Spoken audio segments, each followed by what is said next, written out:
మీరు ప్రతిరోజు చేసే అతి చిన్న తప్పు మీ ఇంటి ఐశ్వర్యాన్ని, మీ వంశ గౌరవాన్ని మట్టిలో కలిపేస్తుందని మీకు తెలుసా?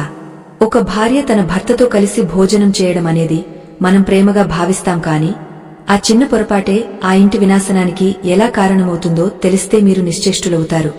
ఈ పరమ రహస్యాన్ని తెలుసుకోకపోతే మీరు మీ జీవితంలో అతి పెద్ద సంపదను కోల్పోతున్నట్లే. సాక్షాత్తు ఆ శ్రీకృష్ణ పరమాత్మ నోటి నుండి వచ్చిన ఈ సత్యం వినకపోతే మీ ఇంట్లో దారిద్ర్యం ఎందుకు తాండవిస్తుందో మీకు ఎప్పటికీ అర్థం కాదు. ఈ పుణ్యకథను విన్న తర్వాత మీ ఆలోచన విధానమే మారిపోతుంది. ద్వాపర యుగపు ఆఖరి రోజులలో ఒకనాడు సూర్యకిరణాలు ద్వారకా నగరపు స్వర్ణ శిఖరాలను ముద్దాడుతున్న వేళ లోక సంచారి అయిన నారద మహర్షి అత్యంత వేదనతో శ్రీకృష్ణుని అంతఃపురంలోకి ప్రవేశించారు. జగన్నాటక సూత్రధారి అయిన ఆ కృష్ణుడు తన దివ్య సింహాసనంపై ఆసీనుడై మందహాసం చేస్తూ నారదుడిని ఆహ్వానించారు. నారదుడు తన వీణను పక్కన పెట్టి సాష్టాంగ నమస్కారం చేసి అత్యంత వినయంగా, ప్రభూ, ఈనాడు భూలోకంలో నేను చూస్తున్న కొన్ని దృశ్యాలు నన్ను తీవ్రమైన ఆందోళనకు గురి చేస్తున్నాయని వాపోయారు. నారద, నీవు ఎప్పుడు లోక కళ్యాణం కోసమే పరితపిస్తుంటావు కదా, ఈనాడు నీ మనస్సును కలచివేస్తున్న ఆ సందేహం ఏమిటో నిస్సంకోచంగా అడుగు అని ఆ పరమాత్మ మధురంగా పలికారు. మహాప్రభు, భూమిపై అనేక ఇళ్లలో ఇల్లాలు తన భర్తతో కలిసి ఒకే కంచెలో భోజనం చేయడం నేను చూశాను. ఇది నాకు ధర్మ విరుద్ధంగా అనిపిస్తోంది. భార్యాభర్తలు ఇలా కలిసి తినడం వల్ల కలిగే పరిణామాలు ఏమిటో, అసలు భోజన నియమాలలో దాగవున్న ఆ రహస్యాలు ఏమిటో సెలవివ్వండి అని ప్రార్థించారు. కృష్ణుడు తన చిరునవ్వును మరింత విస్తరింపజేస్తూ, నారద, ఆహార స్వీకరణ అనేది కేవలం ఆకలి తీర్చుకోవడం కాదు, అది ఒక పవిత్రమైన యజ్ఞం అని సమాధానమిచ్చారు. దీని వెనుక ఉన్న లోతైన అర్థాన్ని వివరించడానికి నేను నీకు పూర్వకాలంలో జరిగిన ఒక విశేషమైన గాథను వినిపిస్తాను. అది వింటే నీ సందేహాలన్నీ పటాపంచలైపోతాయి అని ఆ దేవుడు కథను ప్రారంభించారు. చాలా కాలం క్రితం ఒక సంపన్నమైన నగరంలో ఒక ధనవంతుడు నివసించేవాడు. ఆయన కేవలం సంపదలోనే కాదు, ధర్మాచరణలో కూడా ఎంతో గొప్పవాడు. ఆయన తన జీవితంలో ఎన్నడూ ఎవరినీ నొప్పించలేదు మరియు ప్రతి పనిని భగవంతుని ఆజ్ఞగా భావించి ఆచరించేవాడు. ఆయన వ్యాపార దక్షత ఎంతటిదంటే ఆ నగరంలోని ప్రజలందరూ ఏ నిర్ణయం తీసుకోవాలన్నా ఆయన సలహా కోసమే వేచి చూసేవారు. అంతటి గొప్ప వ్యక్తికి భార్యగా వచ్చిన ఆ ఇల్లాలు కూడా సాక్షాత్తు లక్ష్మీదేవి స్వరూపంలా ఎంతో వినయంగా మతపరమైన నియమాలను పాటిస్తూ ఉండేది. ఆమె ప్రతిరోజు బ్రహ్మ ముహూర్తంలోనే నిద్రలేచి తన ఇంటిని శుభ్రం చేసుకుని ఆ భగవంతుని నామస్మరణతో ఆ రోజంతా పవిత్రంగా గడిపేది. ఆ ఇంటి వాతావరణం ఎప్పుడూ ప్రశాంతంగా ధూపదీప నైవేద్యాలతో కళకళలాడుతూ ఉండేది. అక్కడ కనీసం ఒక్క చిన్న తగాదా కూడా ఎన్నడూ జరగలేదు. ఆ దంపతులు ఇద్దరు విష్ణుమూర్తికి పరమ భక్తులు. వారి భక్తి మరియు క్రమశిక్షణే ఆ ఇంటి శ్రేయస్కు అసలైన పునాదులు అని ఊరి జనం చెప్పుకునేవారు. నియమాలు పాటిస్తూ ధర్మబద్ధంగా జీవించే చోట ఆ శ్రీమహాలక్ష్మి స్థిరనివాసం ఉంటుందని వారిని చూస్తే అర్థమయ్యేది. కాని ఆ ఇల్లాలు పడే తపన, ఆ సేట్ చేసే దానధర్మాలు అన్నీ ఉన్నా వారి జీవితంలో ఒక తీరని లోటు మాత్రం వారిని నీడలా వెంటాడుతూనే ఉండేది. ఎన్ని సంపదలు ఉన్నా, ఎంతటి గౌరవమున్నా ఆ దంపతులకు సంతానం కలగలేదు. ఏళ్లు గడుస్తున్నా ఆ ఇంటి ముంగట పసిపాపల కిలకిల రావాలు వినిపించలేదు. అది వారి పూర్వజన్మ కర్మ ఫలితమేమో అని జనం గుసగుసలాడుకునేవారు. అయినా ఆ పుణ్య దంపతులు ఎన్నడూ దేవుడిని నిందించలేదు. అంతా ఆ పరమాత్మ ఇచ్ఛ అని భావిస్తూ తమ ధర్మాన్ని తాము నిర్వర్తించేవారు. ఆ సాధ్వీమణి ప్రతిరోజూ తులసి కోట ముందు దీపం వెలిగించి ఆకలితో ఉన్న వారికి అన్నదానం చేస్తూ తన భక్తిని చాటుకునేది. భార్యాభర్తలు ఇద్దరూ ఒకరినొకరు గౌరవించుకుంటూ ఒకే లక్ష్యంతో జీవించిన వారి మధ్య ఒక రహస్యమైన నియమముండేది. ఒకరోజు ఆ దేవుడు వారికైన దీక్షకు మెచ్చి వారికి ఒక కుమారుడిని ప్రసాదించాలని నిర్ణయించుకున్నాడు. ఆ వంశాంకురం పుట్టిన వేళ ఆ నగరం అంతా కోటి వెలుగుల కాంతితో నిండిపోయింది. ఎన్నో ఏళ్లుగా ఎదురుచూస్తున్న ఆ దంపతుల ఆనందానికి అవధులు లేవు. ధనవంతుడు తనకున్న సంపదనంతా పేదలకు దానంగా ఇచ్చి ఆ చిన్నారి రాకను పండుగలా జరుపుకున్నాడు. ఆ పసివాడి ముఖంలో ఉన్న తేజస్సు చూసి ఇది సాక్షాత్తు ఆ పరమాత్మ అనుగ్రహమే అని ఊరి జనముక్కున వేలేసుకున్నారు. ఆ తల్లి తన కొడుకును చూసుకుని మురిసిపోతూ వాడికి మంచి గుణాలను నేర్పించాలని మనసులో దృఢంగా నిశ్చయించుకుంది. కాలక్రమేణా ఆ బాలుడు శుక్లపక్ష చంద్రుడిలా దినదిన ప్రవర్తమానమవుతూ పెరగసాగాడు. తండ్రి అడుగుజాడల్లో నడుస్తూ వినయాన్ని మరియు సంస్కారాన్ని అలవర్చుకున్నాడు. ఆ బాలుడి కంఠస్వరం ఎంతో మధురంగా ఉండేది మరియు చిన్న వయసులోనే వేద పురాణాల మీద మక్కువ పెంచుకున్నాడు. తండ్రి తన కొడుకును విద్యావంతుడిగా చేయడమే కాకుండా లోకజ్ఞానాన్ని కూడా నేర్పించేవాడు.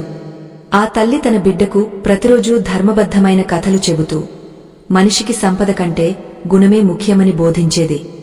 ఆ బాలుడు యుక్త వయసు వచ్చేసరికి ఆ నగరంలోనే అత్యంత రూపవంతుడిగా మరియు బుద్ధిమంతుడిగా పేరు తెచ్చుకున్నాడు. తండ్రి వ్యాపార బాధ్యతలను స్వీకరించడానికి సిద్ధమవుతూనే తనలోని ఆధ్యాత్మిక చింతనను ఎన్నడూ వదలలేదు. ప్రజలందరూ ఆ యువకుడిని చూసి తమ బిడ్డలు కూడా ఇలాగే ఉండాలని కోరుకునేవారు. ఆ తండ్రి తన కొడుకు ఎదుగుదలను చూసి గర్వపడుతూ ఎంతో సంతోషించేవాడు. కాని కాలచక్రం తన పని తాను చేసుకుంటూ పోతుంది అన్న సత్యం వారికి తెలియదు. ఒకనాడు ఆ ధనవంతుడు తన భార్యతో కలిసి కొడుకు వివాహం గురించి చర్చించాడు. తమ ఇంటికి రాబోయే కోడలు కూడా తమలాగే ధర్మపరాయణ అయి ఉండాలని ఆశించారు. ఎన్నో సంబంధాలు చూసిన తర్వాత ఒక సుదూర ప్రాంతంలో ఉన్న ఒక సంప్రదాయ కుటుంబానికి చెందిన కన్యను ఎంపిక చేశారు. ఆ కన్య అందచందాలలోనే కాకుండా అణకువలో కూడా సాటిలేనిది అని అందరూ కొనియాడారు. నిశ్చయ తాంబూలాలు పుచ్చుకున్న తర్వాత ఆ ఇంటిలో వివాహ వేడుకలు అంబరాన్ని తాకాయి. పెళ్లి రోజు రానే వచ్చింది. ఆ నగరం అంతా మామిడి తోరణాలతో మరియు ముత్యాల ముగ్గులతో ముస్తాబైంది. వేదమంత్రాల సాక్షిగా ఆ యువకుడు ఆ కన్యను వివాహం చేసుకుని తన ఇంటికి తీసుకువచ్చాడు. కొత్త కోడలు అడుగుపెట్టగానే ఆ ఇల్లు మరింత కళకళలాడింది. ఆమె ప్రతి పనిలోనూ తన అత్తమామలకు సహాయపడుతూ అందరి మనసులను గెలుచుకుంది. కాని ఆ సంతోషం వెనుక ఏదో ఒక తెలియని ఆపద పొంచి ఉందని ఎవరూ ఊహించలేకపోయారు. ఆ కోడలుపైకి ఎంతో వినయంగా కనిపిస్తున్నా ఆమె లోపల ఒక తెలియని అహంకారం మరియు పాతాళం వంటి ఆలోచనలు ఉండేవని ఎవరికీ తెలియదు. ఆమెకు పాతకాలపు పద్ధతులు మరియు ఆ ఇంటి ఆచారాల పట్ల గౌరవం ఉండేది కాదు. కాని బయటకు మాత్రం చాలా పద్ధతిగా ఉంటూ అందరినీ నమ్మిస్తూ ఉండేది. ఆ తల్లిదండ్రులు తమ కోడలు చాలా మంచిదని భావించి ఆమెకు ఇంటి బాధ్యతలన్నీ అప్పగించారు. క్రమంగా ఆమె తన అసలు రంగును బయటపెట్టడం మొదలుపెట్టింది. నారదుడు ఈ మాటలు వింటూ ఆశ్చర్యపోయి ప్రభూ, అంతటి పుణ్య దంపతుల ఇంటికి అటువంటి కోడలు ఎందుకు వచ్చింది అని ప్రశ్నించాడు. కృష్ణుడు నవ్వుతూ నారద కర్మ సిద్ధాంతం ఎంతో జటిలమైనది. ఒక్కోసారి మనం చేసే చిన్న పొరపాట్లు అగ్ని పర్వతంలా మారి మన జీవితాలను దహిస్తాయి అని పలికారు. ఆ కోడలు తన భర్తను తన అదుపులోకి తెచ్చుకోవాలని నిశ్చయించుకుంది. ఆమెకు భోజన నియమాల పట్ల అసలు శ్రద్ధ ఉండేది కాదు, మరియు అవే ఆ ఇంటి పతనానికి పునాది అయ్యాయి. ఒకనాడు ఆమె తన భర్తతో కలిసి భోజనం చేయాలని పట్టుబట్టింది. ఇది ఆ ఇంటి ఆచారానికి విరుద్ధం అని తెలిసినా ఆమె పట్టించుకోలేదు. ఆ యువకుడు మొదట సంకోచించినా తన భార్యపై ఉన్న ప్రేమతో ఆమె మాటను కాదనలేకపోయాడు. భార్యాభర్తలు కలిసి ఒకే కంచెలో భోజనం చేయడం వల్ల కలిగే అనర్థాలను ఆ తండ్రి ఎన్నోసార్లు చెప్పినా ఆ యువకుడు విస్మరించాడు. అక్కడి నుండే ఆ ఇంటి శ్రేయస్సు మరియు శాంతి మాయమవ్వడం ప్రారంభమైంది.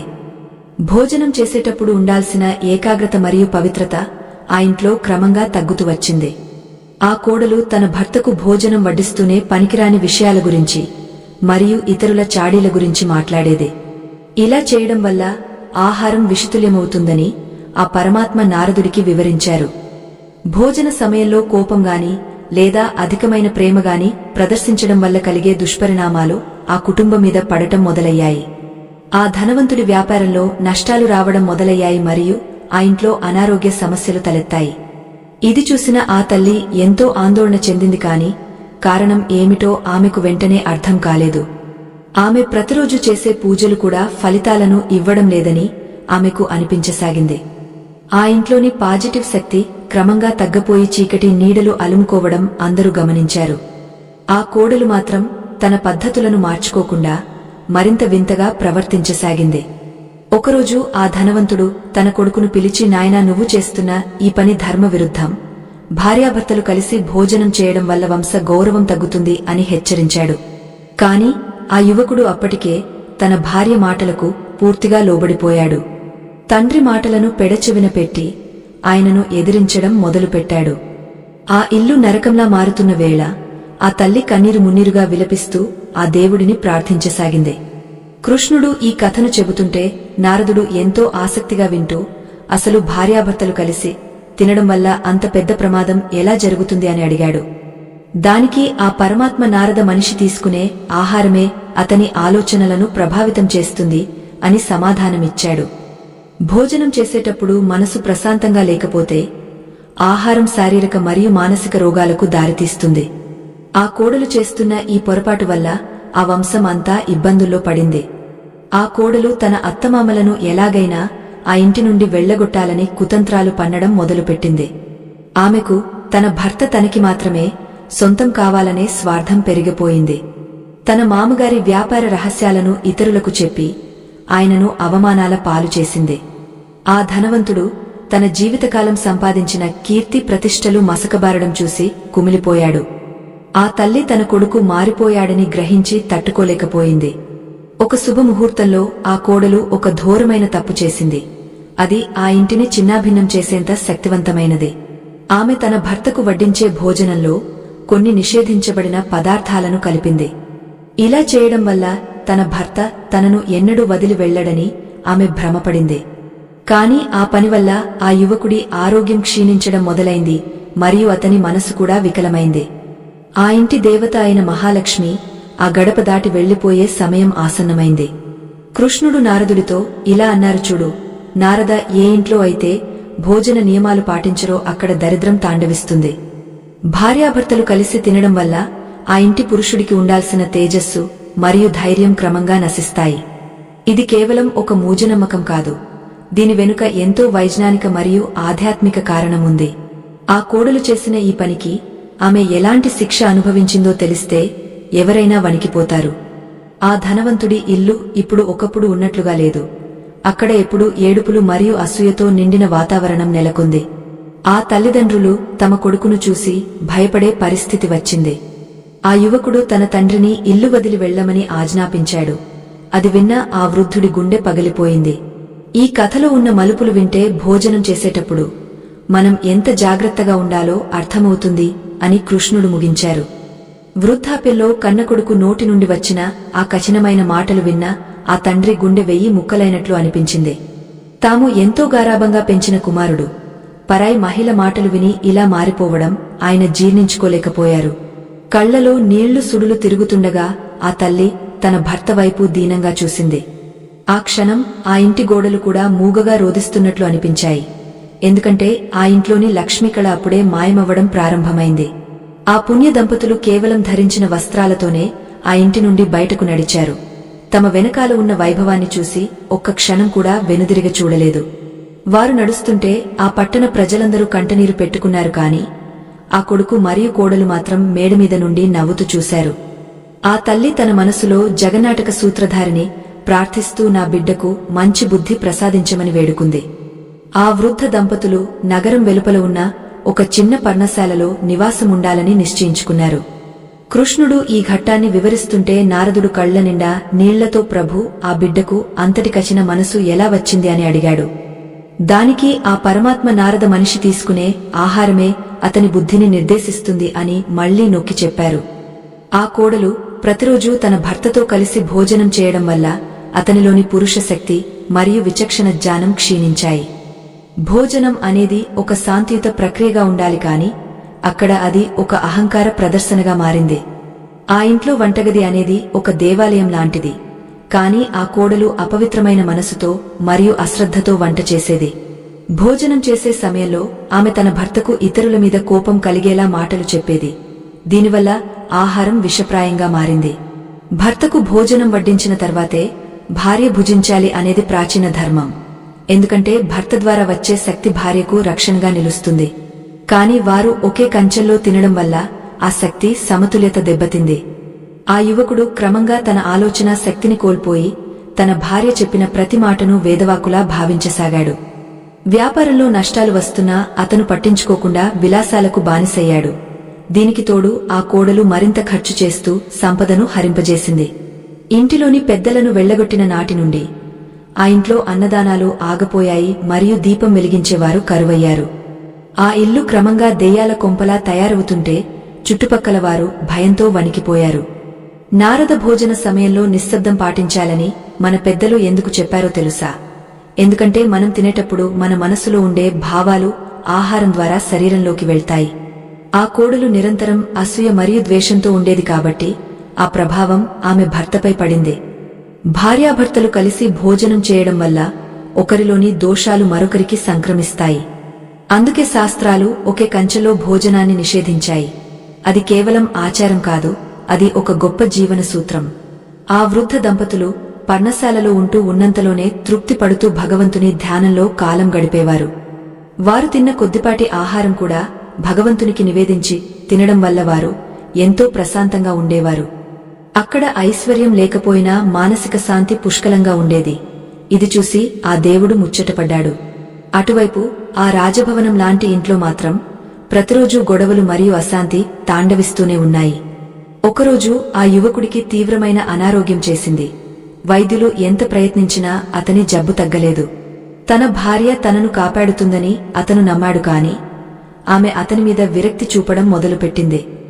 సంపద ఉన్నంత కాలం మాత్రమే ఆమె అతనికి ప్రేమను పంచింది. ఇప్పుడు డబ్బులు లేకపోవడంతో ఆమె తన అసలు రంగు బయటపెట్టింది.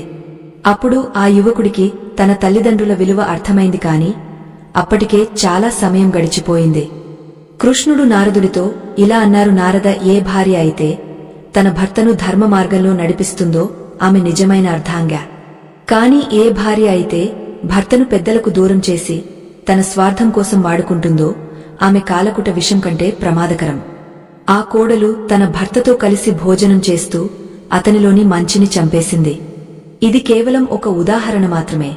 ఇలాంటి సంఘటనలు కలియుగంలో ఎన్నో జరుగుతాయి అని ఆ పరమాత్మ హెచ్చరించారు. ఆ యువకుడు తన మంచం మీద పడి రోదిస్తూ తన తండ్రిని పిలిచాడు. కాని అక్కడ అతనికి సమాధానమిచ్చేవారు ఎవరూ లేరు. ఆ కోడలు తన నగలను మరియు మిగిలిన ధనాన్ని తీసుకుని తన పుట్టింటికి వెళ్లిపోవాలని పథకం వేసింది. తన భర్త చావు బతుకుల్లో ఉంటే ఆమెకు మాత్రం ధనమీదే ధ్యాస ఉండిపోయింది. భార్యాభర్తల బంధం అనేది కేవలం భౌతికమైనది కాదు, అది ఒక ఆత్మిక బంధమని ఆమె గ్రహించలేకపోయింది. నారదుడు ఈ మాటలు విని ఎంతో కలత చెందారు మరియు ప్రభు, ఆ యువకుడికి విముక్తి లేదా అని అడిగారు. కృష్ణుడు నవ్వుతూ, ప్రతి కర్మకు ఒక శిక్ష ఉంటుంది నారద, కాని పశ్చాత్తాపం అనేది అన్ని పాపాలను కడిగివేస్తుంది అని చెప్పారు. ఆ యువకుడు తన తప్పును తెలుసుకున్నాడు కాని ఆ పరిహారం ఎలా జరుగుతుందో కాలమే నిర్ణయిస్తుంది.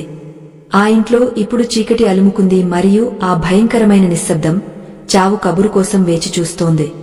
ఆ పుణ్య దంపతులు తమ కొడుకు పరిస్థితిని తెలుసుకుని ఎంతో వేదన చెందారు. తల్లి మనసు కాబట్టి తన బిడ్డను క్షమించి కాపాడుకోవాలని అనుకుంది. వారు ఆ పర్ణశాల నుండి బయలుదేరి మళ్లీ తమ ఇంటివైపు అడుగులు వేశారు. దారిలో వారు చూసిన దృశ్యాలు వారిని దిగ్భ్రాంతికి గురిచేశాయి. ఎందుకంటే ఆ పట్టణం అంతా వారి కొడుకు గురించి తప్పుగా మాట్లాడుకుంటోంది. తండ్రి మనసు కష్టపడినా తల్లి ప్రేమ మాత్రం తన బిడ్డను దక్కించుకోవాలని తహతహలాడింది. శ్రీకృష్ణుడు ఈ కథ ద్వారా లోకానికి ఒక గొప్ప సందేశాన్ని ఇస్తున్నారు. ఆహారపు అలవాట్లు మన జీవితాన్ని ఎలా మార్చేస్తాయో వివరిస్తున్నారు. భార్యాభర్తలు ఒకరికొకరు తోడుగా ఉండాలి కాని అది ధర్మాన్ని అతిక్రమించి కాకూడదు. భోజన సమయంలో మర్యాదలు పాటించకపోవడం వల్ల ఆ ఇంటి పునాదులు ఎలా కదులుతాయో ఈ ఘట్టం చూస్తే అర్థమవుతుంది. నారదుడు ఈ జ్ఞానాన్ని గ్రహించి లోకానికి ఎలా వివరించాలో ఆలోచించసాగాడు. ఆ యువకుడి ఆరోగ్యం క్షీణిస్తుంటే ఆ కోడలు మాత్రం తన పనులో తాను నిమగ్నమై ఉంది. ఆమెకు భర్త పట్ల కనీస గౌరవంగాని ప్రేమగాని లేదని ఇప్పుడు స్పష్టమైంది. ఆమె కేవలం అధికారం కోసం మరియు సౌకర్యాల కోసం మాత్రమే ఆ ఇంట్లో ఉందనే విషయం అందరికీ తెలిసిందే. ఆ ఇంట్లోని పనివారు కూడా ఆమె ప్రవర్తనను చూసి అసహించుకున్నారు మరియు ఒక్కొక్కరుగా ఆ ఇంటిని వదిలి వెళ్లిపోయారు. ఆ వృద్ధ దంపతులు తమ పాత గృహంలో అడుగుపెట్టగానే ఒకప్పుడు వేద మంత్రాలతో ప్రతిధ్వనించిన ఆ గోడలు ఇప్పుడు నిశ్శబ్దంగా రోదిస్తున్నట్లు వారికి అనిపించింది. ఇంటి గుమ్మం దగ్గర దీపం లేక అంధకారం అలుముకుంది మరియు లక్ష్మీదేవి వెళ్లిపోయిన ఆనవాళ్లు స్పష్టంగా కనిపిస్తున్నాయి. తల్లి పరుగున వెళ్లి తన కుమారుడు పడి ఉన్న గదిలోకి ప్రవేశించింది. అక్కడ తన కొడుకు చిక్కిపోయి గుర్తుపట్టలేనంతగా మారిపోవడం చూసి ఆమె గుండె తరుక్కుపోయింది. ఆ యువకుడు తన తల్లిని చూడగానే కళ్లలో నీళ్లు సుడులు తిరుగుతుండగా అమ్మా నన్ను క్షమించు అని దీనంగా ప్రాధేయపడ్డాడు. ఆ సమయంలో ఆ కోడలు తన గదిలో ఉన్న విలువైన వస్తువులను ఒక మూటలో సర్దుకుంటూ తన అత్తమామల రాకను గమనించి ఎంతో అసహించుకుంది. ఆమె ముఖంలో ఏమాత్రం పశ్చాత్తాపం లేదు. సదురు ఆమె అహంకారం ఇంకా తగ్గలేదని ఆమె చూపులే చెబుతున్నాయి. కృష్ణుడు నారదుడితో ఇలా అన్నారు, చూడు నారద, ఏ స్త్రీ అయితే తన భర్తను తల్లిదండ్రులకు దూరం చేస్తుందో ఆమెకు నరకంలో కూడా చోటు దొరకదు. ఆ కోడలు తన భర్తతో కలిసి భోజనం చేయడం వల్ల కలిగే అసలైన దోషం ఏమిటో ఇప్పుడు నీకు వివరిస్తాను, జాగ్రత్తగా విను అని ఆ పరమాత్మ మళ్లీ బోధన ప్రారంభించారు.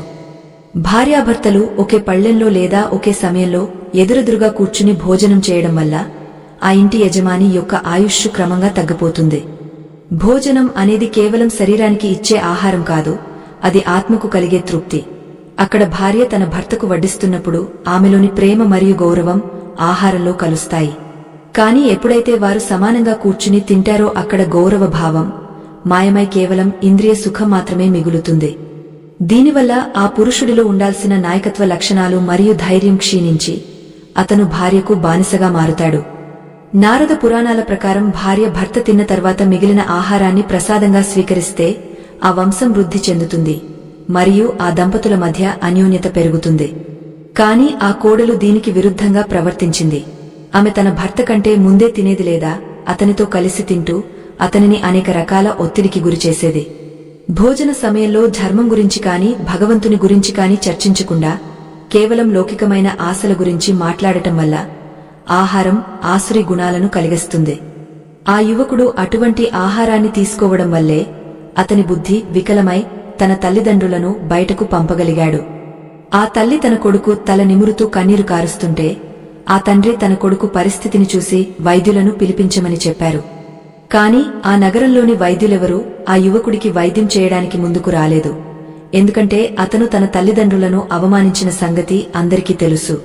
అప్పుడు ఆ తండ్రి స్వయంగా తన చేతులతో తన కొడుకుకు సేవ చేయడం ప్రారంభించారు.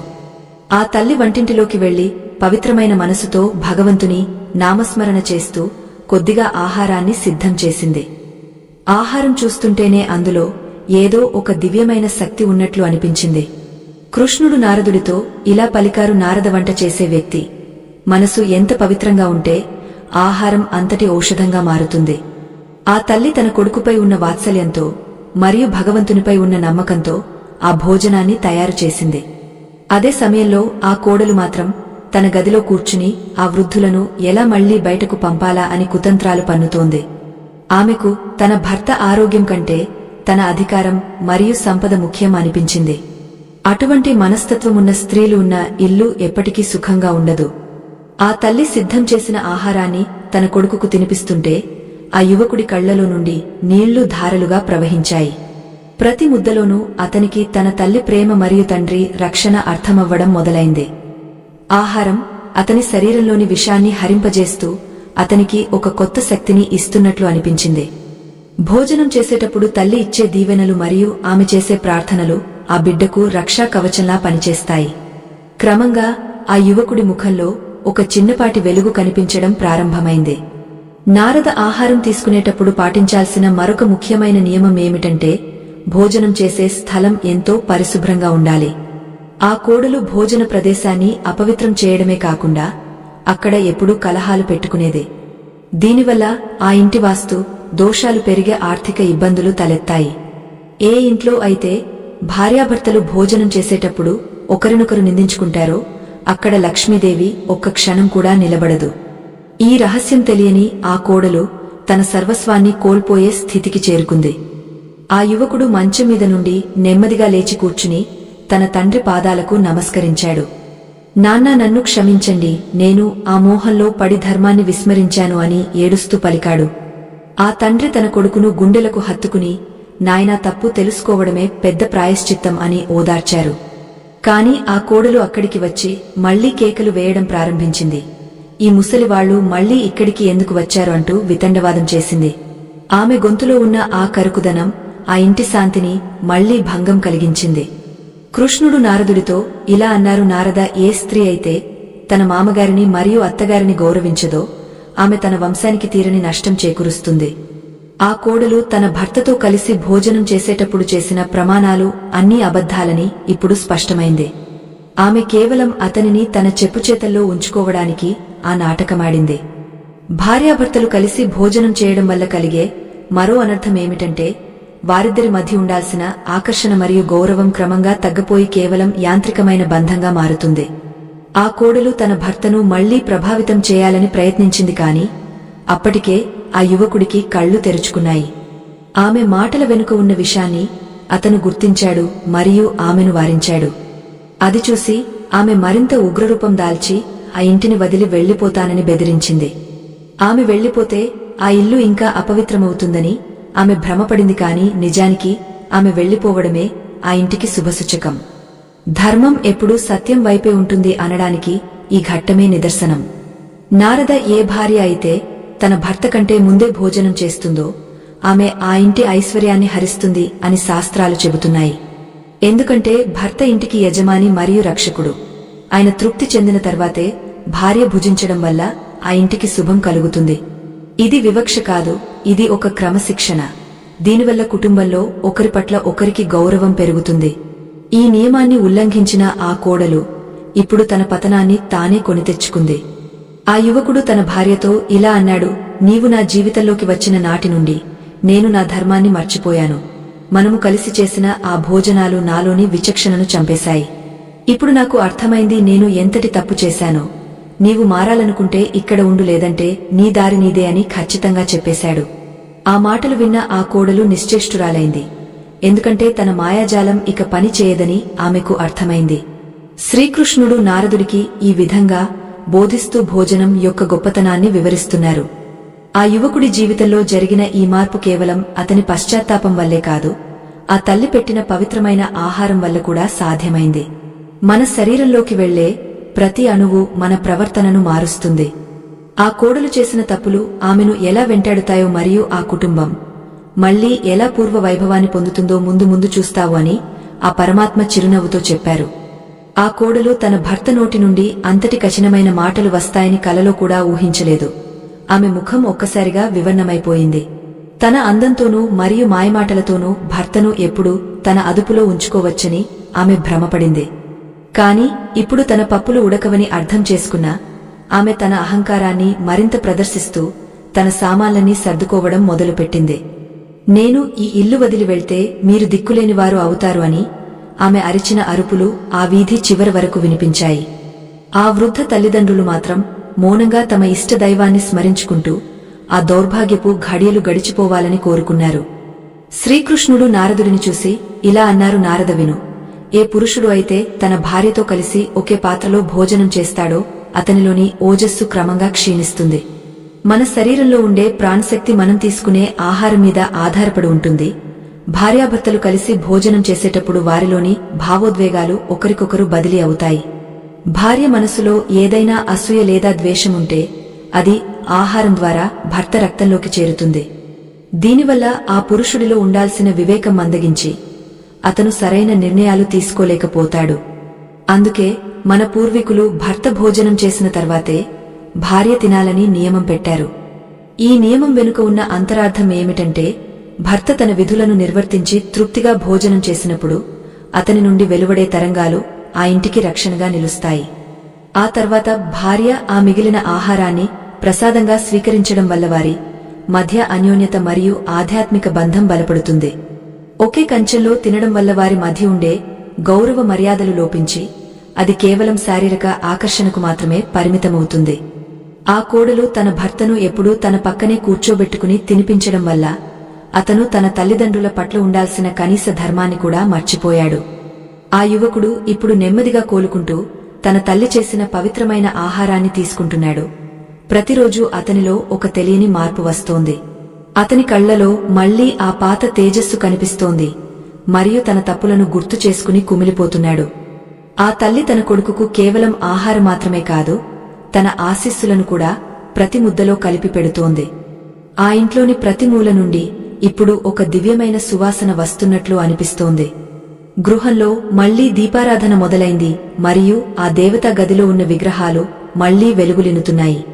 ఓ పుణ్య ఆత్మలారా, ఈ తల్లి తన బిడ్డను రక్షించుకోవడానికి పడే తపన చూస్తుంటే మీ కళ్ళు చెమర్చడం లేదా? ధర్మాన్ని కాపాడే ఈ ప్రయాణంలో మీ మద్దతు మాకు ఎంతో అవసరం. ఇటువంటి అపురూపమైన విషయాలను పంచుకోవడం మా బాధ్యతగా భావిస్తున్నాము. ఈ పవిత్ర కథను 10 మందికి చేరవేయడానికి మా ఛానల్ను ఇప్పుడే చందాదారుగా మారి మమ్మల్ని ప్రోత్సహించండి.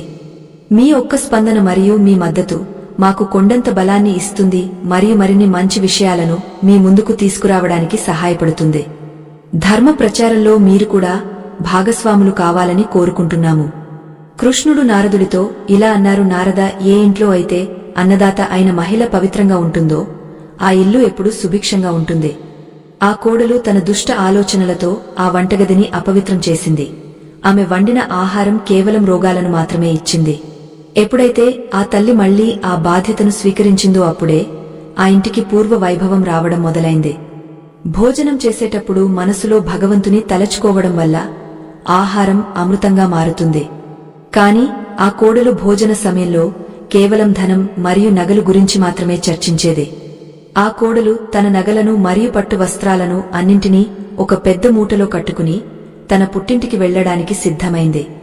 ఆమె వెళ్లే ముందు కూడా తన అత్తమామలను అవమానించాలని ప్రయత్నించింది. కాని ఆమె మాటలు ఇప్పుడు ఎవరికీ వినిపించడం లేదు.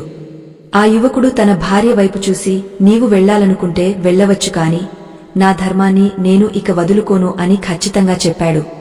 అది విన్న ఆమె ఆగ్రహంతో ఊగపోతూ ఆ గడప దాటి బయటకు వెళ్లిపోయింది. ఆమె వెళ్లగానే ఆ ఇంటిమీద ఉన్న ఒక పెద్ద భారం దిగపోయినట్లు అందరికీ అనిపించింది. నారద చూశావా, ఏ భార్య అయితే తన భర్తను ధర్మం నుండి తప్పిస్తుందో ఆమె ఆ ఇంటికి శని వంటిది. ఆ కోడలు వెళ్లిపోయిన తర్వాత ఆ యువకుడు తన తండ్రి పాదాలపై పడి వెక్కి వెక్కి ఏడ్చాడు. నాన్న, నన్ను క్షమించండి, నేను ఆ మోహంలో పడి మీకు మరియు అమ్మకు ఎంతో అన్యాయం చేశాను అని వాపోయాడు. ఆ తండ్రి తన కొడుకును లేపి, నాయనా, గతం గతః, ఇప్పుడు నీవు నీ తప్పు తెలుసుకున్నావు, అదే మాకు 10,000 అని ఓదార్చారు. ఆ తల్లి తన కొడుకును దగ్గరకు తీసుకుని తన ఆనందబాష్పాలతో అతనిని అభిషేకించింది. ఆ ఇంట్లో మళ్లీ సంతోషం చిగురిస్తోంది. పాత పనివారు అందరూ మళ్లీ తిరిగి వస్తున్నారు మరియు వ్యాపారంలో కూడా అనుకూలమైన ఫలితాలు కనిపిస్తున్నాయి. భోజన నియమాలు పాటించడం వల్ల ఆ ఇంట్లోని ప్రతి ఒక్కరి ఆరోగ్యం మెరుగుపడింది మరియు వారి మధ్య ఉన్న బంధం మరింత పటిష్టమైంది. కృష్ణుడు నారదుడికి వివరిస్తూ, నారదలోకంలో చాలామంది ఇవి చిన్న విషయాలు అనుకుంటారు, కాని వీటిలోనే మన జీవిత రహస్యాలు దాగి ఉన్నాయి. ఆహారమే మన ప్రాణం మరియు ఆ ఆహారాన్ని మనం ఎలా స్వీకరిస్తాము అనేదే మన భవిష్యత్తును నిర్ణయిస్తుంది. ఆ కోడలు తన పుట్టింటికి వెళ్లిన తర్వాత అక్కడ ఆమెకు సరైన ఆదరణ లభించలేదు. ఎందుకంటే ఆమె గుణం అందరికీ తెలిసిపోయింది. తన భర్తను మరియు అత్తమామలను వదిలి వచ్చిన ఆమెను తన తల్లిదండ్రులు కూడా చీత్కరించుకున్నారు. అప్పుడు ఆమెకు తన తప్పు అర్థం కావడం మొదలైంది. కాని అప్పటికే కాలం మించిపోయింది. ఒక స్త్రీ తన ఇంటిని స్వర్గంలా మార్చగలదు లేదా నరకంలా మార్చగలదు అని ఈ కథ ద్వారా మనకు అర్థమవుతుంది. ఆ యువకుడు ఇప్పుడు తన తల్లిదండ్రుల సేవలో తరిస్తూ నిజమైన ఆనందాన్ని అనుభవిస్తున్నాడు. నారదుడు ఈ జ్ఞానాన్ని గ్రహించి, ప్రభు భోజన సమయంలో పాటించాల్సిన మరికొన్ని నియమాలను వివరించండి అని అడిగారు. కృష్ణుడు నవ్వుతూ, నారద, భోజనం చేసేటప్పుడు తూర్పు దిశ వైపు తిరిగి కూర్చోవడం ఎంతో శ్రేయస్కరం. ఎందుకంటే తూర్పు దిక్కు నుండి వచ్చే శక్తి మన జీర్ణక్రియను వేగవంతం చేస్తుంది మరియు మనకు ఆయుష్ను ఇస్తుంది. అలాగే భోజనం చేసేటప్పుడు ఎవరిని నిందించకూడదు మరియు ఆహారాన్ని వృధా చేయకూడదు. ఈ చిన్న చిన్న మార్పులే మన జీవితంలో పెద్ద మార్పులను తీసుకువస్తాయి అని ఆ పరమాత్మ బోధించారు. ఆ ధనవంతుడి ఇల్లు ఇప్పుడు మళ్లీ దానధర్మాలతో కళకళలాడుతోంది. ఆ తల్లి ప్రతిరోజు పేదలకు అన్నదానం చేస్తూ తన కృతజ్ఞతను చాటుకుంటోంది. ఆ యువకుడు తన తండ్రికి వ్యాపారంలో తోడుగా ఉంటూ తన బాధ్యతలను సక్రమంగా నిర్వహిస్తున్నాడు. వారి మధ్య ఉన్న ఆ ప్రేమ మరియు గౌరవం చూసి ఆ పట్టణ ప్రజలు ఆశ్చర్యపోయారు. భార్యాభర్తలు కలిసి భోజనం చేయడం మానివేసిన నాటి నుండి ఆ యువకుడిలో వచ్చిన మార్పు స్పష్టంగా కనిపిస్తోంది. ఇది కేవలం ఒక ఆచారం కాదు, ఇది ఒక గొప్ప జీవన వేదం. కృష్ణుడు నారదుడితో ఇలా అన్నారు, చూడు నారద, ఏ పురుషుడు అయితే తన భార్యకు తలవంచి ధర్మాన్ని వదులుతాడో అతను తన సర్వస్వాన్ని కోల్పోతాడు. కాని ఏ పురుషుడు అయితే తన భార్యను గౌరవిస్తూనే ధర్మ మార్గంలో నడుస్తాడో అతనికి సాక్షాత్తు ఆ పరమాత్మ తోడుగా ఉంటాడు. ఆ కోడలు చేసిన తప్పులు ఆమెకు ఒక పాజంగా మిగిలిపోయాయి మరియు ఆ కుటుంబం మళ్లీ ఆనందంగా ఉంది. అయితే ఈ కథ ఇక్కడితో ముగియలేదు. ఆ కోడలు మళ్లీ తిరిగి వచ్చిందా లేదా, ఆమెకు కలిగిన శిక్ష ఏమిటో తర్వాతి ఘట్టంలో తెలుస్తుంది. ఆ కోడలు తన పుట్టింటి గుమ్మం దగ్గర నిలబడి ఉండగా ఆమె తండ్రి కనీసం లోపలికి రమ్మని కూడా పిలవలేదు. పైగా తన కుమార్తె చేసిన ఘోరమైన తప్పును ఎత్తి చూపిస్తూ అసహించుకున్నాడు. ఏ స్త్రీ అయితే కష్టకాలంలో భర్తను వదిలి వస్తుందో ఆమె తన పుట్టింటికి కూడా అరిష్టమని, అక్కడ ఆమెకు చోటు లేదని కరాఖండిగా చెప్పేశాడు. తన తల్లి కూడా కన్నబిడ్డ అని చూడకుండా తన మొహాన్ని చాటుకుంది. ఎందుకంటే ఆ కోడలు చేసిన పని అంతటి ఘోరమైనది. తన దగ్గర ఉన్న సంపద చూపిస్తే తనవారు దగ్గరకు తీసుకుంటారని ఆమె అనుకుంది కాని మనిషికి ధనం కంటే గుణమే ముఖ్యమని ఆమెకు అప్పుడు అర్థమైంది. చేతిలో ఉన్న మూటను పట్టుకుని దిక్కుతోచని స్థితిలో ఆమె ఆ వీధుల వెంబడి నడుస్తుంటే అంధకారం ఆమెను భయంకరంగా చుట్టుముట్టింది. శ్రీకృష్ణుడు నారదుడి వైపు చూసి, నారద విను, ఏ భార్య అయితే తన భర్తతో కలిసి ఒకే కంచెలో భోజనం చేస్తుందో ఆమెకు తన భర్త మీద ఉండాల్సిన పూజ్య భావం క్రమంగా తగ్గపోతుంది.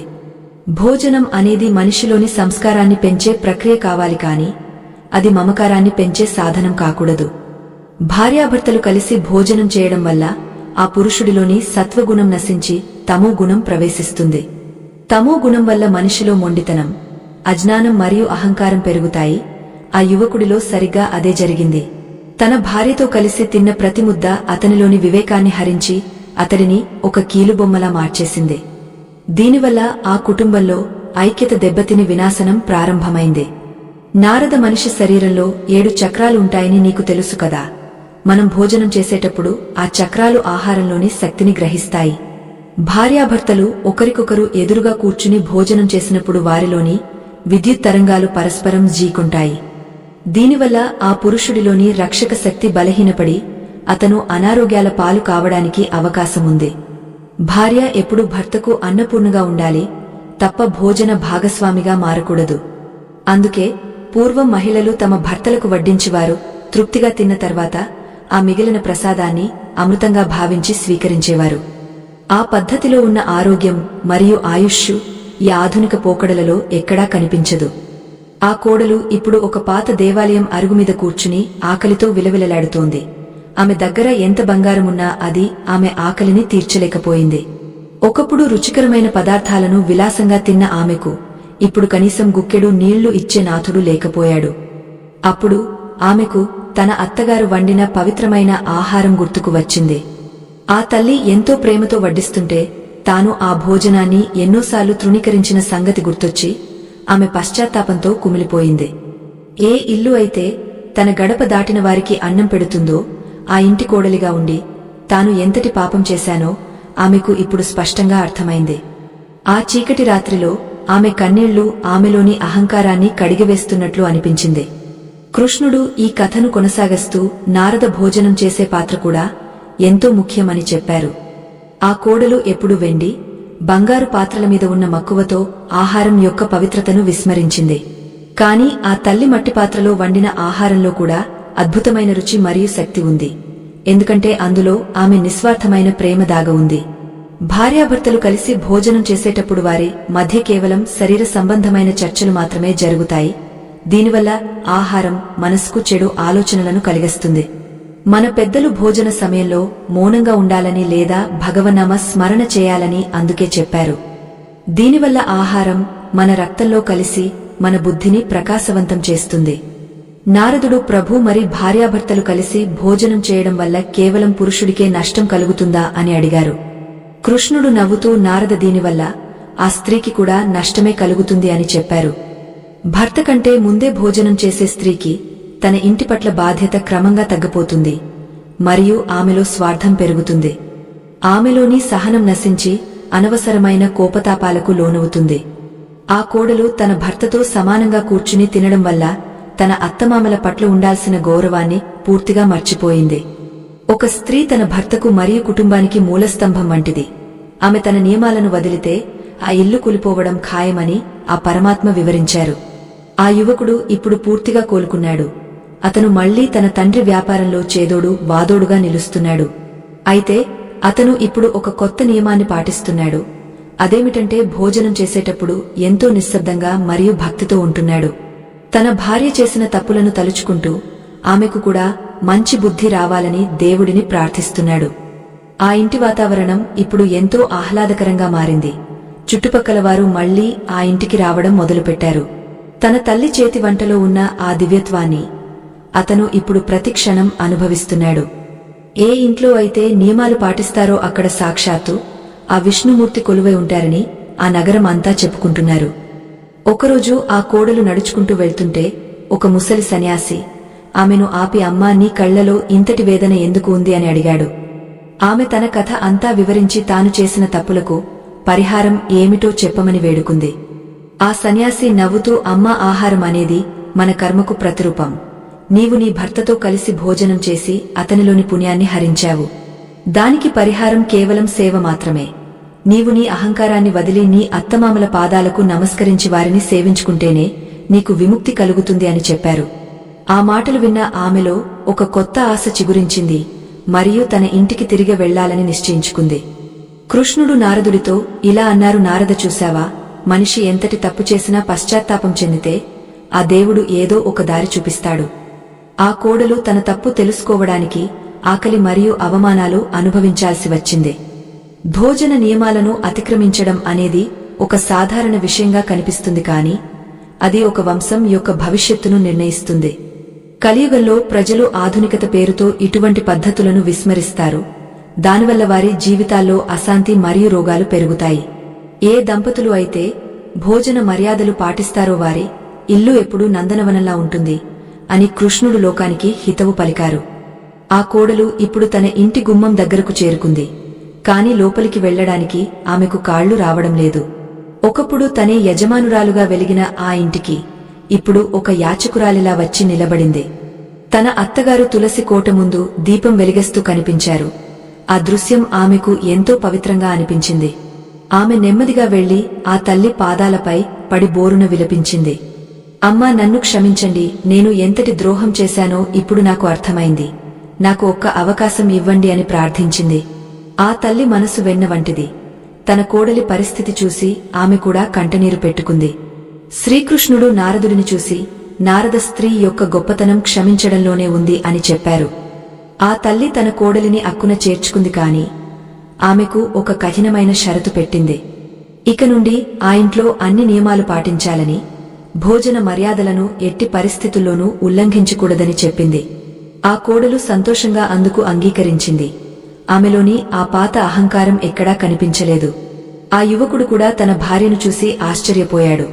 ఆమె ముఖంలో ఒకప్పుడున్న ఆ కరుకుదనం మాయమై ఒక వినయపూర్వకమైన వెలుగు కనిపిస్తోంది. ఈ విధంగా ఆ ధనవంతుడి ఇల్లు మళ్లీ పూర్వ వైభవాన్ని సంతరించుకుంది. అయితే ఈసారి ఆ వైభవం మరింత గొప్పగా ఉంది. ఎందుకంటే అక్కడ ఇప్పుడు కేవలం సంపద మాత్రమే కాదు, ధర్మబద్ధమైన క్రమశిక్షణ కూడా ఉంది. భార్యాభర్తలు కలిసి భోజనం చేయకూడదు అనే నియమాన్ని ఆ ఇల్లు అక్షరాలా పాటిస్తోంది. దీనివల్ల వారి మధ్య ప్రేమానురాగాలు పెరిగాయే తప్ప తగ్గలేదు. ఒకరి పట్ల ఒకరికి గౌరవం పెరగడం వల్ల ఆ ఇల్లు ఒక దేవాలయంలా మారిపోయింది. నారదుడు ఈ కథను విని ఎంతో సంతోషించి లోకానికి ఈ సందేశాన్ని ఎలా తీసుకువెళ్లాలో ఆలోచించసాగాడు.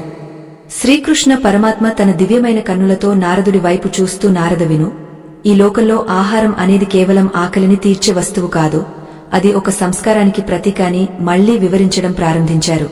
ఆ కోడలు ఇప్పుడు తన పాత అలవాట్లను పూర్తిగా వదిలివేసి ఒక కొత్త మనిషిగా మారిపోయింది. ఆమె ప్రతిరోజూ సూర్యోదయానికి ముందే నిద్రలేచి స్నానాదులు ముగించుకుని మంగళకరమైన దీపాన్ని వెలిగేస్తోంది. వంటగదిలోకి అడుగుపెట్టే ముందు ఆమె తన మనసును ప్రశాంతంగా ఉంచుకుని ఏ అపవిత్ర ఆలోచనలు రాకుండా జాగ్రత్త పడుతోంది. ఎందుకంటే వంట చేసేవారి మనసులో ఏముంటే అది ఆహారం ద్వారా తినేవారి రక్తంలోకి చేరుతుందని ఆమె ఇప్పుడు గ్రహించింది. నారద భోజనం చేసేటప్పుడు దిశలకు ఎంతో ప్రాముఖ్యత ఉంది. ఏ దిక్కుకు తిరిగి తింటున్నామనేది మన భవిష్యత్తును ప్రభావితం చేస్తుంది. తూర్పు దిక్కుకు తిరిగి భోజనం చేయడం వల్ల మనిషికి దీర్ఘాయువు మరియు ఆరోగ్యం లభిస్తాయి. ఉత్తర దిశకు తిరిగి భోజనం చేయడం వల్ల సంపద మరియు కీర్తి ప్రతిష్టలు పెరుగుతాయి. కాని పశ్చిమ దిశకు తిరిగి భోజనం చేయడం వల్ల మానసిక ఆందోళనలు మరియు అనారోగ్యాలు తలెత్తుతాయి. దక్షిణ దిశ కేవలం పితృదేవతలకు మరియు ప్రత్యేక సందర్భాలకు మాత్రమే పరిమితం. కాబట్టి సాధారణ సమయంలో అటువైపు తిరిగి తినడం అరిష్టమని పెద్దలు చెబుతారు. ఆ కోడలు ఇప్పుడు తన భర్తకు తూర్పు దిశకు ముఖముండేలా ఆసనం వేసి ఎంతో భక్తితో వడ్డిస్తోంది. భోజనం వడ్డించేటప్పుడు ఎప్పుడు చిరునవ్వుతో ఉండాలి మరియు ఆ వడ్డించే పాత్రలు నేలకు తగలకుండా జాగ్రత్త పడాలి.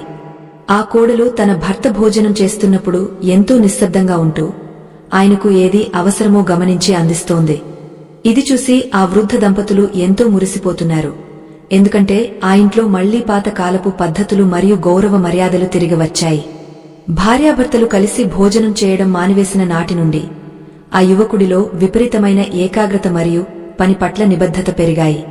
అతని ముఖంలో ఇప్పుడు ఒక రకమైన ప్రశాంతత మరియు ధైర్యం కనిపిస్తున్నాయి. ఇది కేవలం ఆ పవిత్రమైన ఆహారం మరియు నియమాల వల్లే సాధ్యమైంది. నారద మరొక ముఖ్యమైన విషయం ఏమిటంటే, భోజనం చేసేటప్పుడు ఎప్పుడు కళ్లతో ఆహారాన్ని ముందుగా పూజించాలి. ఆహారాన్ని నిందించడం అంటే సాక్షాత్తు అన్నపూర్ణదేవిని అవమానించడమే అని గుర్తుంచుకోవాలి.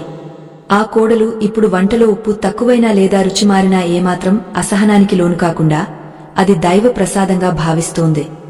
భార్యాభర్తలు ఒకే పళ్లెంలో తినడం వల్ల కలిగే అతి పెద్ద నష్టమేమిటంటే, ఒకరిలోని అనారోగ్య కారకాలు మరియు మానసిక దోషాలు మరొకరికి త్వరగా సంక్రమిస్తాయి. అందుకే ఒకరి ఎంగలి మరొకరు తినకూడదని శాస్త్రం ఘోషిస్తోంది. అది భార్యాభర్తలైనా సరే ఈ నియమం వర్తిస్తుంది. ఒకరోజు ఆ నగరంలోని గొప్ప పండితులు ఆ ధనవంతుడి ఇంటికి అతిథులుగా వచ్చారు. ఆ కోడలు వారికి చేసిన మర్యాదలు చూసి వారు ఆశ్చర్యపోయారు. ఆమె అణకువ మరియు ఆమె మాటల్లోని స్పష్టత చూసి ఆ ఇల్లు నిజంగా ఒక పుణ్యక్షేత్రంలా ఉందని వారు కొనియాడారు. ఆ సమయంలో ఆ కోడలు తన భర్తకు దూరంగా ఉండి వారికి భోజనం వడ్డించింది. ఇది చూసిన పండితులు, నాయనా, నీ భార్య సాక్షాత్తు ధర్మస్వరూపిణి, ఈమె వల్ల నీ వంశం 1000 ఏళ్లు వర్ధిల్లుతుంది అని దీవించారు. ఆ మాటలు విన్న ఆ యువకుడు తన తండ్రి వైపు చూసి గర్వంగా నవ్వాడు. తండ్రి చెప్పిన మాటలు మరియు తల్లి నేర్పిన సంస్కారం తన జీవితాన్ని ఎలా మార్చాయో అతను ఇప్పుడు అనుభవిస్తున్నాడు. కృష్ణుడు నారదుడితో ఇలా అన్నారు: నారద, ఏ పురుషుడు అయితే తన భార్యను గౌరవిస్తూనే ఆమెను ధర్మ మార్గంలో నడిపిస్తాడో అతను ఇహపరాలలో సుఖిస్తాడు. భార్యాభర్తలు కలిసి భోజనం చేయడం అనేది ప్రేమకు గుర్తు కాదు, అది అజ్ఞానానికి గుర్తు. నిజమైన ప్రేమ అనేది ఒకరి ఆశయాలను ఒకరు గౌరవించుకోవడంలో ఉంటుంది, కాని నియమాలను అతిక్రమించడంలో కాదు. ఆ కోడలు ఇప్పుడు తన భర్త తిన్న తర్వాత మిగిలిన ఆహారాన్ని ఎంతో భక్తితో స్వీకరిస్తోంది. దీనివల్ల ఆమెలో అహంకారం నశించి అణకువ పెరిగింది. స్త్రీలో అణకువ ఉంటే ఆ ఇల్లు లక్ష్మీ నివాసంగా మారుతుంది అని ఆ పరమాత్మ మధురంగా పలికారు. లోకంలో చాలా మందికి తెలియని రహస్యమేమిటంటే, భోజనం చేసేటప్పుడు మన చుట్టూ ఉన్న వాతావరణం మన ప్రాణశక్తిని పెంచుతుంది లేదా తగ్గిస్తుంది. ఆ కోడలు ఇప్పుడు వంటగదిలో ఎప్పుడూ ఏదో ఒక దైవనామాన్ని జపిస్తూ ఉంటుంది. దీనివల్ల ఆహారం పరమ పవిత్రమవుతోంది. భార్యాభర్తలు కలిసి కూర్చుని తినేటప్పుడు లోకరీతులు మరియు ఇతరుల చాడీలు మాట్లాడుకోవడం సహజం. అది మన మనసును కలుషితం చేస్తుంది. అందుకే భర్త తిన్న తర్వాత భార్య ఒంటరిగా తిన్నప్పుడు ఆమె తన మనసును దైవం మీద నిలిపే అవకాశముంటుంది. ఈ సూక్ష్మమైన తేడాను గమనించిన వారు ఎన్నడూ దునహంలో మునిగిపోరు. ఆ యువకుడి వ్యాపారం ఇప్పుడు 3 పువ్వులు 6 కాయలుగా వర్ధిల్లుతోంది. అతను ఎంతో మంది పేదలకు ఉపాధి కల్పిస్తున్నాడు. తన తల్లిదండ్రులను దేవతల్లా చూసుకుంటూ తన ఇంటిని ఒక ఆదర్శవంతమైన గృహంగా తీర్చిదిద్దాడు. ఆ కోడలు కూడా తన అత్తగారి వద్ద నుండి ఎన్నో పురాతన ధర్మాలను నేర్చుకుంటూ తన జీవితాన్ని సార్థకం చేసుకుంటోంది. భోజన నియమాలు పాటించడం వల్ల ఆ కుటుంబంలో ఐక్యత పెరిగింది మరియు ఎలాంటి అనారోగ్యాలు వారి దరిచేరడం లేదు. ఇది చూసి ఆ పట్టణ ప్రజలందరూ తమ ఇళ్లలో కూడా ఇటువంటి నియమాలను పాటించడం మొదలుపెట్టారు. నారద, చూసావా, ఒక్క స్త్రీ మారితే ఆ ఇల్లు ఎలా మారుతుందో, ఆ ఇల్లు మారితే ఆ సమాజం ఎలా మారుతుందో. ఆహారమే మన ఆలోచనలకు మూలం కాబట్టి ప్రతి ఒక్కరూ భోజన నియమాలను తప్పక పాటించాలి. భార్యాభర్తలు ఒకే కంచెల్లో భోజనం చేయడం వల్ల వారి మధ్య ఉండాల్సిన దివ్యమైన బంధం కామవాంఛలకు పరిమితమయ్యే ప్రమాదముంది. కాని ఎప్పుడైతే వారు ఒక క్రమశిక్షణతో ఉంటారో వారి మధ్య ఉన్న ప్రేమ నిత్య నూతనంగా ఉంటుంది. ఈ రహస్యాన్ని గ్రహించిన నారదుడు, ప్రభు, మీ మాటలు విన్న తర్వాత నాకు భోజనం పట్ల ఉన్న దృక్పథమే మారిపోయింది అని సంతోషంగా చెప్పారు. శ్రీకృష్ణుడు నవ్వుతూ, నారద, ఇంకా ఎన్నో విషయాలు ఉన్నాయి, భోజనం చేసే సమయం కూడా చాలా ముఖ్యమని వివరించారు. సూర్యోదయం తర్వాత మరియు సూర్యాస్తమయానికి ముందు భోజనం చేయడం వల్ల శరీరానికి అత్యంత మేలు జరుగుతుంది. రాత్రిపూట అతిగా భోజనం చేయడం వల్ల మనసులో తామస గుణాలు పెరిగే, నిద్రలో దుస్వప్నాలు వస్తాయి. ఆ కోడలు ఇప్పుడు తన ఇంటి సభ్యులందరికీ సూర్యాస్తమయానికి ముందే భోజనం వడ్డిస్తోంది. దీనివల్ల ఆ ఇంట్లోని వారందరూ ఎంతో ఉత్సాహంగా మరియు ఆరోగ్యంగా ఉంటున్నారు. నియమబద్ధమైన జీవితమే మనిషిని దైవత్వానికి దగ్గర చేస్తుంది. ఆ కోడలు ఇప్పుడు తన భర్తతో కలిసి భోజనం చేయాలని ఎప్పుడు పట్టుబట్టదు. పైగా ఆ నియమాన్ని ఎవరైనా అతిక్రమిస్తుంటే ఆమె వారిని హెచ్చరిస్తోంది. తన జీవితంలో జరిగిన ఆ చేదు అనుభవాల నుండి ఆమె ఒక గొప్ప పాఠాన్ని నేర్చుకుంది. అహంకారంతో ఉన్నప్పుడు ఆమెకు సర్వస్వమున్నా శాంతి లేదు. కాని ఇప్పుడు నియమాలను పాటిస్తున్నప్పుడు ఆమెకు తక్కువ ఉన్నా ఎంతో తృప్తిగా ఉంది. ఈ తృప్తి అనేది మనిషికి కలిగే అతి పెద్ద సంపద. ఏ ఇంట్లో అయితే ఇల్లాలు తృప్తిగా ఉంటుందో అక్కడ సుఖశాంతులు వెల్లివిరుస్తాయి అని కృష్ణుడు లోకానికి హితబోధ చేశారు. నారదుడు ఈ కథను వింటూ మైమరిచిపోయారు. మరియు ప్రభు, ఈ కథ ముగింపులో మాకు ఇచ్చే అంతిమ సందేశం ఏమిటి అని అడిగారు. కృష్ణుడు నవ్వుతూ, నారద, ఈ కథలో ఇంకా ఒక విశేషమైన మలుపు ఉంది. ఆ కోడలు తన భర్తతో కలిసి భోజనం చేయడం వల్ల కలిగే కఠినమైన శిక్షను ఎలా తప్పించుకుందో మరియు ఆ వంశం ఎలా వృద్ధి చెందిందో తర్వాతి భాగంలో తెలుస్తుంది. అంతవరకు నీవు ఈ విషయాలను మననం చేసుకుంటూ ఉండు అని ఆ పరమాత్మ తన సుదర్శన చక్రాన్ని మెరిపిస్తూ చెప్పారు. ఆ వృద్ధ దంపతులు మరియు ఆ యువ దంపతులు ఇప్పుడు ఆనందంగా ఉన్న వారికి ఒక పరీక్ష ఎదురుకాబోతోంది. శ్రీకృష్ణ పరమాత్మ తన వేణువును పక్కన పెట్టి నారదుని వైపు గంభీరంగా చూస్తూ, నారద, ఈ కథలో ఆఖరి రహస్యం ఏమిటో తెలుసా అని ప్రశ్నించారు. ఆ కోడలు తన భర్తతో కలిసి భోజనం చేయడం వల్ల ఆమె తన భర్త యొక్క పుణ్యఫలాన్ని మరియు అతని ఆయుష్ను అపవిత్రం చేసింది. భోజనం అనేది ఒక ఏకాంత ప్రక్రియగా ఉండాలి. ఎందుకంటే మనం ఆహారం తీసుకుంటున్నప్పుడు మన చుట్టూ ఉన్న శక్తులు ఎంతో సున్నితంగా ఉంటాయి. భార్యాభర్తలు ఒకే పళ్లెంలో తినడం వల్ల వారిద్దరి మధ్య ఉన్న ధర్మబద్ధమైన సంబంధం కాస్త కేవలం మోహంతో కూడిన బంధంగా మారుతుంది. ఆ యువకుడు తన భార్యతో కలిసి తిన్న ప్రతిసారి అతనిలోని కార్యదక్షత మరియు ధైర్యం తగ్గపోయాయి. అందుకే అతను వ్యాపారంలో విఫలమయ్యాడు. కాని ఎప్పుడైతే ఆ కోడలు పశ్చాత్తాపంతో తన తప్పును తెలుసుకుందో అప్పుడే ఆ ఇంటికి పట్టిన గ్రహణం వీడిపోయింది. ఆమె తన భర్త భోజనం చేసిన తర్వాత ఆ మిగిలిన ప్రసాదాన్ని స్వీకరించడం ప్రారంభించిన నాటి నుండి ఆమెలో అద్భుతమైన సహనం మరియు శక్తి ప్రవేశించాయి. దీనివల్ల ఆమె తన అత్తమామలను దేవతల్లా చూడగలిగింది మరియు తన భర్తకు నిజమైన అర్ధాంగిగా మారింది. ఆ కుటుంబంలో ఇప్పుడు ఒక అద్భుతం జరగబోతోంది. ఎన్నో ఏళ్లుగా సంతానం లేని ఆ యువ దంపతులకు ఒక పండంటి మగబిడ్డ జన్మించాడు. ఆ శిశువు రాకతో ఆ ఇల్లు పరమానంద భరితమైంది. ఇది ఆ దేవుడు వారికి ఇచ్చిన అతి పెద్ద బహుమతి. భోజన నియమాలను పాటిస్తూ ధర్మ మార్గంలో నడిచినందుకు ఆ వంశం నిలబడింది. ఆ వృద్ధ దంపతులు తమ మనవడిని చూసుకుని మురిసిపోతూ తమ జీవితం ధన్యమైందని భావించారు. ఆ కోడలు ఇప్పుడు కేవలం ఆ ఇంటి ఇల్లాలు మాత్రమే కాదు, ఆ ఊరికే ఒక ఆదర్శ మహిళగా మారింది. నారద, చూశావా, ఆహారపు అలవాట్లు ఒక మనిషి జీవితాన్ని ఎంతగా ప్రభావితం చేస్తాయో. ఇవి కేవలం ఆచారాలు కావు, ఇవి మన ఆత్మను శుద్ధి చేసే మార్గాలు. భార్యాభర్తలు భోజనం చేసేటప్పుడు ఉండాల్సిన ఈ మర్యాదలను పాటించే ఇల్లు ఎప్పుడూ దారిద్ర్యం పాలవదు. అక్కడ సాక్షాత్తు ఆ శ్రీమహావిష్ణువు మరియు లక్ష్మీదేవి కొలువై ఉంటారు. ఏ స్త్రీ అయితే తన భర్తకు అన్నపూర్ణలా వడ్డించి ఆయన తృప్తిని చూసి సంతోషిస్తుందో ఆమెకు అష్టైశ్వర్యాలు సిద్ధిస్తాయి. ఇది ఈ కథ ద్వారా లోకానికి అందుతున్న పరమ సత్యం. ఓ పుణ్య ఆత్మలారా, ఈ పవిత్రమైన కథ మీ మనసును తాకిందని మేము నమ్ముతున్నాము. ధర్మం వైపు నడిచే ప్రతి అడుగు మనల్ని భగవంతునికి చేరువ చేస్తుంది. ఈ ఆధ్యాత్మిక ప్రయాణంలో మీరు మాతో కలిసి నడుస్తున్నందుకు మాకు ఎంతో సంతోషంగా ఉంది. ఇటువంటి మరిన్ని అపురూపమైన రహస్యాలను తెలుసుకోవడానికి మా ఈ వేదికను మీరు ఎప్పుడూ ఆదరించాలి. మీ ఒక్క స్పందన మాకు ఎంతో బలాన్ని ఇస్తుంది. కాబట్టి ఈ దృశ్య కావ్యాన్ని ఇతరులతో పంచుకుని పుణ్యాన్ని సంపాదించుకోండి. ఈ పవిత్ర కథను విన్న ప్రతి ఒక్కరికీ ఆ భగవంతుని ఆశీస్సులు మెండుగా ఉండాలని మేము మనసారా కోరుకుంటున్నాము. శ్రీకృష్ణుడు నారదునితో ఇలా అన్నారు. నారద, కలియుగంలో మనుషులు సమయం లేదనే నెపంతో ఇటువంటి పద్ధతులను నిర్లక్ష్యం చేస్తారు. కాని దానివల్ల వారి ఇళ్లలో అశాంతి పెరుగుతుంది. భోజనం చేసేటప్పుడు పరనింద చేయకూడదు, కేకలు వేయకూడదు మరియు ఆహారాన్ని ఎగతాళి చేయకూడదు. భార్యాభర్తలు విడివిడిగా భోజనం చేయడం వల్ల వారి మధ్య ప్రేమ తగ్గదు, సదరు గౌరవం మరింత పెరుగుతుంది. ఈ నియమాన్ని పాటించే వారి వంశం ఎన్నడూ అంతరించిపోదు మరియు వారి సంతానం ఎంతో బుద్ధిమంతులుగా పెరుగుతారు.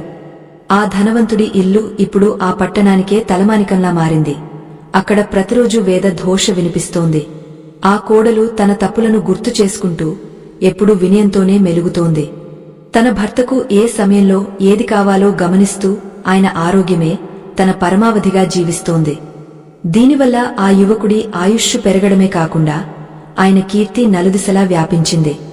భార్య చేసే సేవ మరియు ఆమె పాటించే ధర్మమే భర్తకు నిజమైన రక్షా కవచమని ఈ కథ ద్వారా మనకు స్పష్టమవుతోంది. నారదుడు ఈ దివ్యజ్ఞానాన్ని పొంది తన వీణను మీటుతూ నారాయణ నామస్మరణతో ఆకాశ మార్గాన వెళ్లిపోయాడు. శ్రీకృష్ణుడు చిరునవ్వుతో లోకాన్ని దీవిస్తూ తన మాయా విలాసాన్ని కొనసాగించాడు. ఆహారం శుద్ధమైతే మనస్సు శుద్ధమవుతుంది, మనస్సు శుద్ధమైతే పరమాత్మ సాక్షాత్కారం లభిస్తుంది అనే సూక్తిని మనమందరం గుర్తుంచుకోవాలి. భోజనం చేసేటప్పుడు మనం పాటించే ఈ చిన్న నియమాలే మన ఇంటిని నందనవనంలా మారుస్తాయి. ఇది కేవలం వినడానికి కథ కాదు, మన జీవితాల్లో ఆచరించాల్సిన ఒక గొప్ప జీవన వేదం. కృష్ణుడు నారదుడితో ఇలా అన్నారు: నారద, ఏ ఆహారమైతే మనిషికి శ్రేయస్సును తెస్తుందో తెలుసా? వరి, అన్నం, ఆవు నెయ్యి మరియు పవిత్రమైన నైవేద్యమున్న ఇల్లు ఎల్లప్పుడూ శాంతితో నిండి ఉంటుంది. తామస ఆహారాలను మరియు పరాయి వ్యక్తులు వండిన అపవిత్ర ఆహారాన్ని భుజించడం వల్ల మన బుద్ధి భ్రష్టుపడుతుంది. ఆ కోడలు తన భర్తకు ఎప్పుడు వేడివేడి సాత్విక ఆహారాన్ని వడ్డిస్తూ ఆయన ప్రాణశక్తిని పెంచింది. భోజనం చేసేటప్పుడు మన మనసులో ఉండే ప్రశాంతతే మనకు నిజమైన ఆరోగ్యం. ఈ అద్భుతమైన కథా ప్రయాణంలో మాతో భాగస్వాములైన మీ అందరికీ ధన్యవాదాలు.